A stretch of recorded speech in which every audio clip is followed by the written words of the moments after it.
మరి ఒకవైపు real estate పడిపోతూ, మరొక వైపు స్టాక్ మార్కెట్ ఢమాల్మంటూ కూలిపోతూ ఉంటే, ఈ సమయంలో సాధారణంగా ప్రజలు ఎక్కడ ఇన్వెస్ట్ చేస్తారు?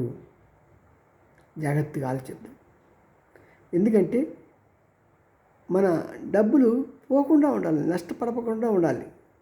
రూ. 10 పెట్టి కొంటే 11 అవ్వాలి కానీ 9 కాకూడదు. అందుకోసం చాలామంది ఏం చేస్తారంటే ఇన్వెస్టబుల్ ఫండ్స్ని బంగారం మీద పెడతారు, వెండి మీద పెడతారు. బంగారం వెండి కొద్దిగా అప్పుడప్పుడు పడినా సరే ఓవరాల్గా అవి సుమారు ప్రతి సంవత్సరంగా 15% మించి పెరుగుతున్నాయి. మన రీసెర్చ్ చేస్తే 15 సంవత్సరాలు 20 సంవత్సరాల క్రితం నుంచి ఎవరైనా సరే అప్పుడు పెట్టుబడి పెట్టారు రూ. 100, ప్రతి సంవత్సరం 15% యావరేజ్న అతనికి లాభం వస్తున్నది. కాబట్టి మనం బంగారం కొందామా? See you.